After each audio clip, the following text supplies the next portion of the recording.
Booster avec vous jusqu'à minuit, avec Daniel Riolo, avec Jérôme Roten. Philippe Auclair est là. Salut Philippe. Salut Flo, salut Dan, salut Jay.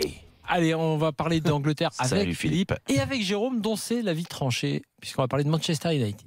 C'est pas que c'est moins bien tiré que si c'était moi. À ce niveau-là, c'était un pénalty. J'aimerais bien un melon. Je lui ai fait sa carrière, Anthony Modeste. On lui dit écoute, t'es grand, mets-toi devant, les ballons ils vont arriver. Ça, c'est du melon. Ça, c'est du melon. Jérôme Roten, ton avis sur Manchester, qui, d'après toi, va avoir du mal demain contre l'Ajax? Oui, du moins du mal. Façon de parler, ça va pas être simple pour Manchester. Et je suis inquiet sur pas mal de choses parce que bon, pour les avoir suivis tout au long de l'année, ils ont eu une bonne période, vraiment. Philippe va pas me contredire là-dessus. Mais ils ont eu du mal à finir. Alors, c'est sûr que la priorité est devenue l'Europa League, mais si tu regardes les derniers matchs d'Europa League, ils s'en sortent quand même très très bien, que ça soit contre Anderlecht, que ça soit contre le Celta Vigo, surtout à domicile ou avec un avantage. Normalement, tu étais censé te balader. Ça a été loin d'être le cas. Et je me dis que à force d'avoir mis certains joueurs dans le doute, à force d'avoir fait tourner par moments certains joueurs à ne rien y comprendre, Mourinho, il peut se le reprendre dans le nez sur ce match-là, parce que ça reste une finale. On connaît sur une finale, moi j'entends les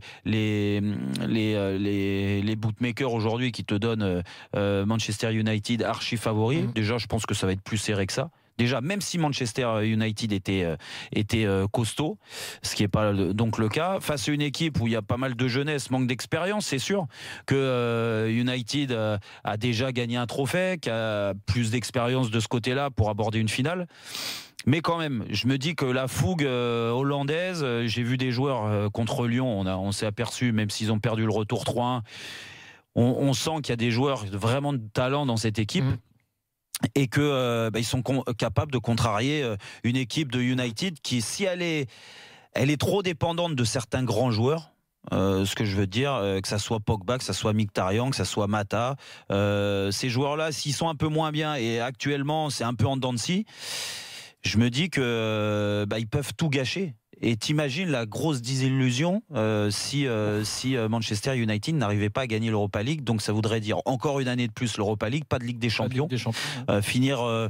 C'est pour ça qu'ils ont une énorme pression demain soir. Énorme pression et en plus de ça, malheureusement pour eux, et ça c'est quand même.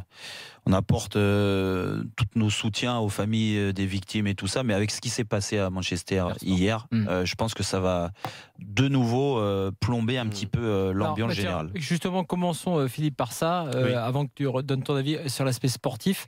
On a vu une conférence de presse annulée, évidemment les joueurs marqués comme tous comme nous tous, et a fortiori les habitants de Manchester. Joueurs d'aujourd'hui et d'hier d'ailleurs, hein. Tu as dû remarquer... que ce soit par exemple Cristiano Ronaldo ou Robin van Persie, ça a fait très mal à beaucoup de monde dans le monde du football, enfin bien évidemment dans le monde en dehors du monde du football, mais dans le monde du football ça a eu un retentissement et en effet je suis comme toi, je suis un petit peu comme Jérôme, je ne sais pas comment ça va jouer dans la tête des joueurs parce que c'est impossible de ne pas percevoir c'est sûr. C'est impossible quand tu vois les scènes à Manchester en ce moment d'ailleurs, hein, sur Albert Square, c'est avec des victimes. Parmi les victimes des enfants, ça change rien, parce que sinon moi je pourrais pas terminer l'émission. Et c'est vrai que dans ce qu'on a vu, il y a une minute de silence sur place, enfin pour les joueurs, pour l'effectif aujourd'hui avec José Mourinho. C'est sûr que le contexte est particulier. Alors ils sont pas sur place, bien évidemment. Enfin ils sont pas à Manchester, mais malgré tout évidemment les pensées sont là. Ils y étaient. Ah oui, d'accord. Ils y étaient absolument. Ouais. Ils sont partis ensuite. Il y a d'ailleurs les stades sont utilisés, enfin l'Etihad Stadium est utilisé comme un lieu de rencontre pour les familles des victimes et puis tu sais, de la même façon que ce qui s'était passé au Bataclan, hein, il y a encore des gens qui cherchent leurs parents, leurs proches, on ne sait pas très bien. Il y a des blessés dans tellement d'hôpitaux que l'Etihad est devenu un petit peu un centre de rencontre. Les familles sont reçues, on leur donne de la nourriture, on leur donne le moyen de communiquer également avec la police et tout ce genre de choses. Donc c'est une ville qui est dans un état très particulier, dirons. Ouais, ça va être un peu compliqué aussi. Effectivement. Tiens, avant de revenir sur l'aspect sportif, on va faire un petit détour par Nanterre. Paris-Levallois, c'est les quarts de finale aller de proie de basket. Martin Bourdin était au Palais des Sports, Maurice Thorez. Et une surprise ici à Nanterre, puisque c'est le Paris-Levallois qui s'impose dans cette première manche des quarts de finale dans le derby. Victoire 88-85 pour le Paris-Levallois, mené de 18 points au milieu du troisième quart-temps, mais qui a réussi à réagir pour s'imposer donc de 3 points. Match retour jeudi soir entre les deux équipes. Merci beaucoup. On connaît déjà les premiers vainqueurs sur les 4 premiers quarts. Chalon-sur-Saône, Paris-Levallois, Portez et Lasvel. Mais il y a un match retour, bien évidemment, la semaine prochaine. Merci Martin. Philippe, Jérôme te disait, ça va être compliqué, pas simple. Et c'est vrai que sur les derniers matchs de la saison, on n'a pas vu un grand Manchester. C'est le moins qu'on puisse dire. Et un Manchester qui ressemblait pas à Manchester United d'ailleurs du tout, puisque si tu regardes la composition de l'équipe qui a joué le dernier match contre Crystal Palace, très honnêtement, je pense suivre le football anglais d'assez près, mais il y avait à peu près la moitié de l'équipe. J'aurais pas pu dire qui c'était, d'où ça sortait. C'était des joueurs en fait de Nicky Butt, de l'équipe U18, U19, qui avaient été amenés là. Parce que chose assez intéressante, si tu conserves, là on passe sur le point de vue sportif, on a entendu tous les plaintes de Mourinho sur le calendrier hyper chargé de Manchester United avant cette finale de Ligue Europa, qui est un énorme coup de poker, on reviendra là-dessus. Mais j'ai des collègues anglais qui ont calculé le nombre de minutes jouées par des joueurs qui devraient participer à cette finale. Et je me rends compte qu'il y a autant de joueurs de l'Ajax que de joueurs de Manchester United. En ce sens que si tu regardes qui a joué le plus, Paul Pogba, mais ensuite c'est David Klaassen, ensuite c'est Herrera, ensuite c'est Sanchez, ensuite c'est Ziyech, ensuite c'est Valencia, ensuite c'est Younes, etc. Donc en fait les deux équipes vont arriver physiquement dans un état à peu près équivalent, même si on va dire que bien évidemment la compétition n'est peut-être pas tout à fait aussi exigeante en Eredivisie qu'elle l'est en Premier League. Ça on est d'accord là-dessus, mais la différence au niveau du nombre de minutes, de kilomètres, d'air miles en quelque sorte, que tu as dans les crampons, n'est pas si importante que ça entre les deux équipes. L'Ajax, ne l'oublions pas, a aussi, malgré un championnat plus restreint, on le sait, ils sont sortis de la Ligue des Champions. Il a fallu qu'ils fassent cette campagne de Ligue Europa du début à la fin, et ils ont laissé également énormément d'efforts, et ils n'ont pas de ressources, excusez-moi, et ils n'ont pas totalement les mêmes ressources qu'au niveau de l'effectif que Manchester United peut avoir. C'est vrai aussi. Donc on peut peut-être... Je pense que le problème du côté de Manchester United est plus une pression qu'ils se sont mises eux-mêmes et que leur manager en particulier a mis sur eux, parce que c'est le match, c'est le kit ou double. Si jamais tu perds ça, tu imagines l'impact sur Manchester United. Ça change la phase de la saison. Ah mais complètement. Sûr. Si tu la gagnes, à l'inverse, tu rentres dans le grand club le club des clubs qui ont gagné les 4 coupes. Dont la défunte Coupe des Coupes. Ce n'est pas rien. T'es avec la Juve, t'es avec le Bayern, t'es avec Juve, Bayern, Ajax. Également. Absolument. Les 4. Juve, Bayern. L'ancienne C1, l'ancienne C2, l'ancienne C3 et après. Et l'Europa League. 4. Non, parce que c'est le nom qui a changé. Parce que l'Europa League, c'est l'UEFA en fait, Philippe. Oui, mais attends, et la Super Coupe. Et la Super Coupe. Il rajoute la Super Coupe. Oui, mais quand on parle de cette stat-là, généralement, on parle des 3 Coupes d'Europe. La Super Coupe, c'est un gadget. Tiens, Shaker. Ça n'a pas toujours été un gadget. Si, quand même. Shaker est avec nous et il a été un peu secoué. Il y a longtemps qu'on n'avait pas Charlie. Il a été secoué par l'avis de Jérôme Rotten, Shaker. Shaker secoué. Comment allez-vous, les gars ? Ça va ? Ouais, ça va, Shaker. Salut, je suis pas d'accord avec Jérôme. Bah non, je suis pas d'accord parce que déjà Jérôme qui dit que United va vers la désillusion, ça veut dire qu'il prend déjà parti pour l'Ajax ou qu'il dit que l'Ajax va gagner cette finale. Non, c'est pas ce que j'ai dit. C'est son avis. Après, non, c'est pas vraiment ce qu'il a dit. Ce que j'ai dit, mais il a dit que ça allait être compliqué. Ça va être compliqué. C'est une finale de Coupe d'Europe. C'est clair que ça va être compliqué. Après, quand on regarde le parcours de United, c'est clair qu'on n'a pas forcément donné le maximum sur cette compétition-là. United s'est forcément concentré sur la Coupe d'Europe, on va dire sur l'Europa League à partir de la demi-finale. Néanmoins, quand on regarde les derniers matchs de United, c'est clair que ça peut clairement faire peur. Mais aussi, il faut remettre les choses dans le contexte. United a essayé, je dis bien essayé, n'a pas réussi d'entrer dans le top 4 depuis le début de la saison. Mais on va dire novembre. Oui, voilà, à peu près. Mais ce que je veux dire, c'est qu'à partir du mois de mars-avril, où on a eu les doubles blessures croisées pour Zlatan et Rojo, Mourinho a quasiment lâché le championnat et du coup, On est rentré dans une phase où les prestations étaient vraiment médiocres, à part une très belle prestation contre Chelsea. Mais ce que je veux dire, c'est que, après, c'est peut-être bateau de dire qu'une finale, ça se joue, ça se gagne, etc. Je vais pas dire ça.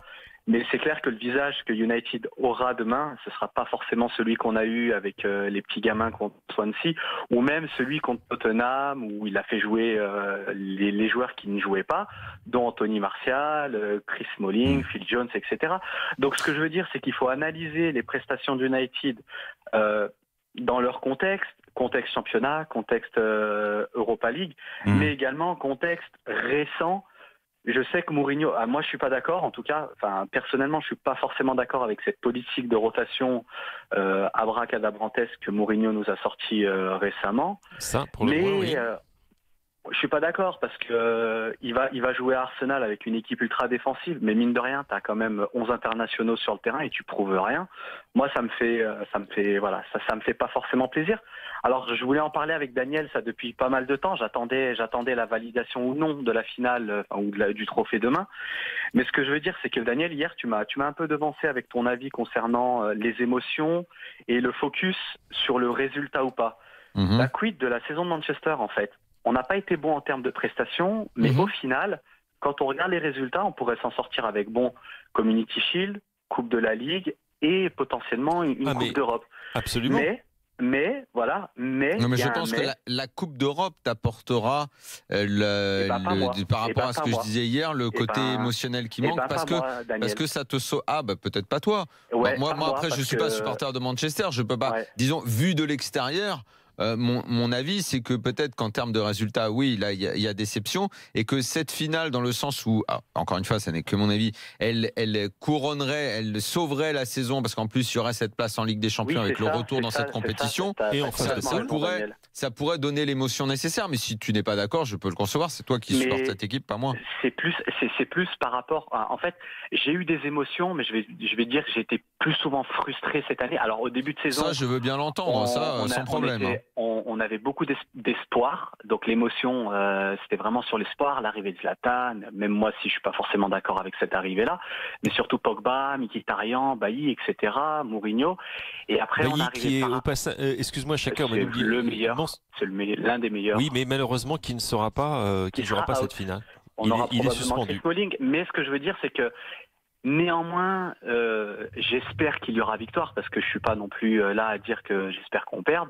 Mais s'il y a victoire, je pense qu'il va falloir remettre tout dans son contexte, que ce soit émotion, résultat, prestation, mais également ce qu'on va faire l'année prochaine. Parce que ce match-là va conditionner, pour moi, le règne de Mourinho. Parce que si on gagne, on est en Ligue des Champions, on va pouvoir faire un recrutement conséquent pour avoir des ambitions.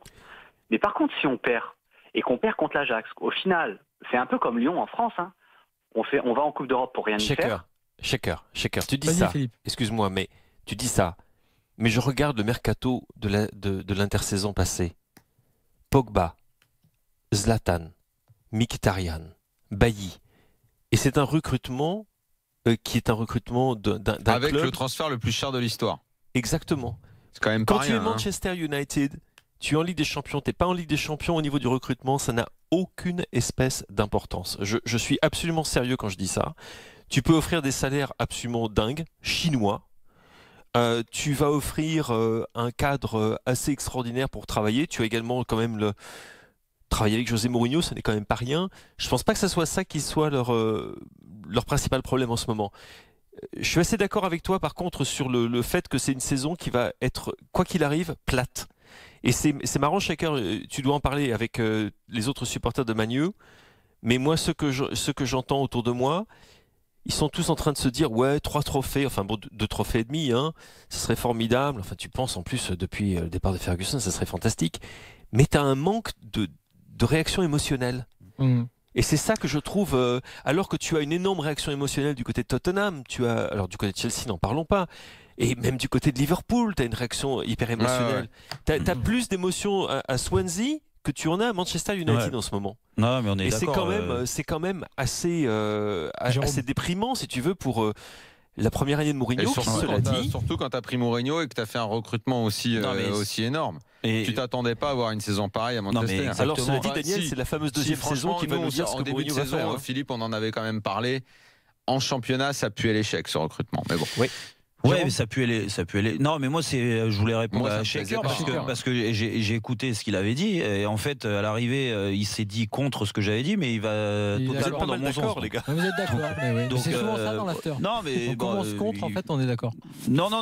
Il a même pas commencé contre, en fait. Non, mais il a dit que tu pensais que l'Ajax allait gagner. Ah bah oui, mais lui c'est un supporter de Manchester, donc forcément il était agacé. Mais à l'arrivée, je l'ai écouté, c'est exactement plus ou moins ce que j'ai dit. Tiens, on va filer à Charletti parce que c'est terminé. Donc il a vite appris en fait, Shaker.